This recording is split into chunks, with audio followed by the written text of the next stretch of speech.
जय श्री कृष्णा भक्तों। अधिक मास की कहानी 18वां अध्याय।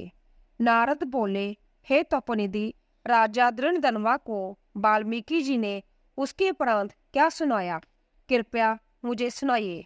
श्री नारायण बोले, दृणधनवा अपने पूर्व जन्म की कथा सुनकर आश्चर्यचकित रह गए और वाल्मीकि जी से फिर पूछा। दृणधनवा बोले, हे ब्राह्मण, आपके वचन अमृत के समान मीठे हैं, जिनको सुनकर मन ही नहीं भरता। आगे का चरित्र सुनाइए। वाल्मीकि जी बोले, हे राजन, सुनिए। वह ब्राह्मण जिस समय पुत्र शोक में विलाप कर रहा था, उस समय दशरथ दिशाओं में गर्जन करता मेघ छा गया और पर्वत को कंपाती हुई भयानक हवा चलने लगी। मेघ गर्जना से दिशाएं भर गई। महीने भर निरंतर वर्षा की जड़ी लग गई। धरती पर पानी पानी हो गया, किंतु पुत्र शोक में तपा ब्राह्मण कुछ ना जान सका। वह महीने भर अन्न जल त्याग हा पुत्र पुकारता रहा। विलाप करते महीना बीत गया। भगवान श्री कृष्ण का परम प्रिय महीना पुरुषोत्तम मास ही वह महीना था। ब्राह्मण को इसका ज्ञान ना था, तब भी भगवान के स्मरण के कीर्तन करते रहने से उस मास की ही सेवा हो गई तथा उसके फलस्वरूप श्री हरि अंतित प्रसन्न होकर प्रकट हो गए। तब भगवान पुरुषोत्तम के ब्राह्मण ने दर्शन किए तथा गोद से मृत पुत्र को शीघ्र ही धरती पर रख पति पत्नी खड़े हो गए और प्रसन्नता के साथ हरि भगवान को दंडवत प्रणाम किया। हाथ जोड़कर सम्मुख खड़ा हो विचारने लगा, श्री कृष्ण ही मेरे सहारे है। श्री कृष्ण हरि बोले, हे सुदेव, तुम धन्य हो, परम भाग्यशाली हो।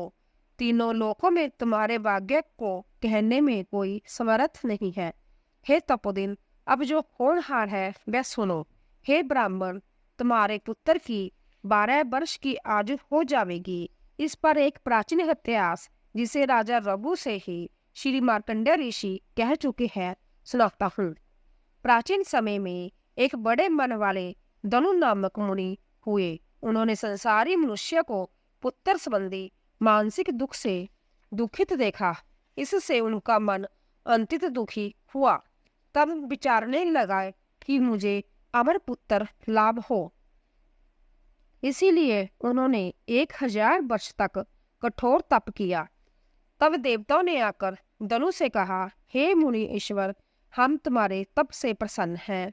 तुम्हारा कल्याण हो, जो अच्छा हो वर मांगो। श्री नारायण जी बोले, देवताओं के इस प्रकार वचन सुनकर वह अमृत के समान तृप्त हो बोले, मुझे अमर और बुद्धिमान पुत्र दीजिए।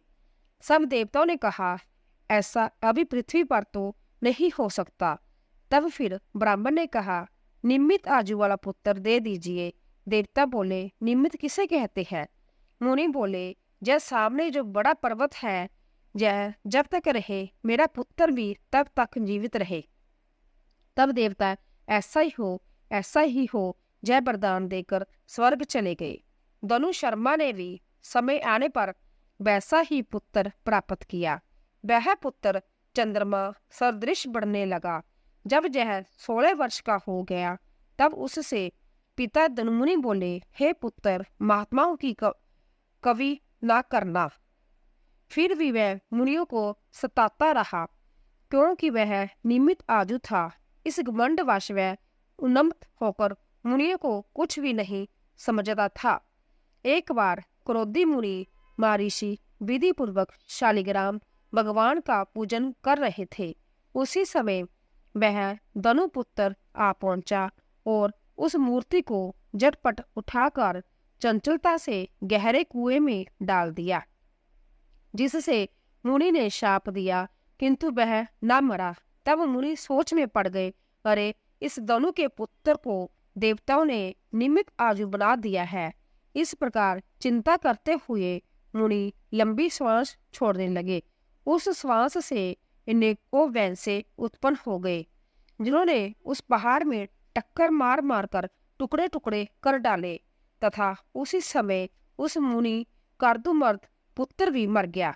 धनु शर्मा मरे पुत्र को देखकर बार बार रोने लगा और उसके शरीर को लेकर दुखी ब्राह्मण अग्नि प्रज्वलित कर उसमें पुत्र सहित भस्म हो गया। भगवान बोले, हे तपोधन, जय पुत्र तुम्हें गरुड़ ने दिया है। ऐसा पुत्र पाने से तुम इस संसार में प्रशंसनीय होगे।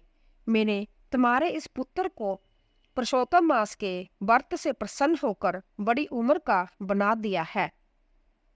गृहस्थ धर्म का पूर्ण सुख भोगकर तुम ब्रह्मलोक में जाओगे और वहां भी सुखी रहोगे। इस प्रकार वहां 1000 देवताओं के वर्ष तक सुख भोगने के बाद पृथ्वी पर तुम्हारा जन्म होगा, जहां चक्रवर्ती राजा बनोगे। दृढ़धर्मा नामक राजा बनकर तुम अनेकों सुख समृद्धि सेना वाहन आदि तुम्हारे 4 श्रेष्ठ पुत्र होंगे एवं एक भाग्यशालिनी सुशीला कन्या अंत्यत सुंदरी होगी। हे बड़भागी, इस प्रकार देव दानव दुर्लभ अनेकों सुख भोगने से तुम अपने को कृतार्थ मान बैठोगे और अज्ञानवश तुम्हारा मन दुस्तर संसारिक सुखों की ओर लग जाएगा। उस समय तुम संसार समुद्र के पार करने वाले विष्णु भगवान को भी भूल जाओगे। तब यही तुम्हारा पुत्र तोता बनकर बट वृक्ष पर बैठकर तुम्हें ज्ञान देगा। उस समय तुम तोते के श्लोक का भाव ना समझकर उदास हो घर आकर चिंता के समुद्र में लीन हो जाओगे। उस समय हे ब्राह्मणोत्तम, तुम्हें वाल्मीकि ऋषि आकर ज्ञान देंगे। तब संशय निवृत्त होने पर संसारिक सुखों को त्याग कर श्री हरि पद को अपनी स्त्री के साथ पाओगे, जिसमें गया लौटता नहीं। इस प्रकार भगवान के कहते वह ब्राह्मण पुत्र उठ बैठा। स्त्री पुरुष पुत्र को देख बड़े प्रसन्न हुए। देवता की उनके ऊपर पुष्प वर्षा करने लगे। शुकदेव ने भी उठकर श्री हरिहर एवं माता पिता के चरणों में प्रणाम किया। उस समय पुत्र को देखकर गरुड़ जी बड़े प्रसन्न हुए। ब्राह्मण आश्चर्यचकित होकर श्री जगदीश्वर हरि को प्रणाम कर हाथ जोड़ अपने हृदय के संशय निवृत्ति के लिए मधुर वचन में बोला, हे प्रभु, मैं 4000 वर्ष तक कठोर तप करता रहा। तब आपने प्रकट होकर कहा था, हे पुत्र, तुम्हारे भाग्य में पुत्र नहीं है। अब उसके विपरीत समय आकर मेरे पुत्र को जीवित कर दिया, इसका क्या कारण है? बोलो श्री कृष्ण भगवान की जय। 18वां अध्याय समाप्त।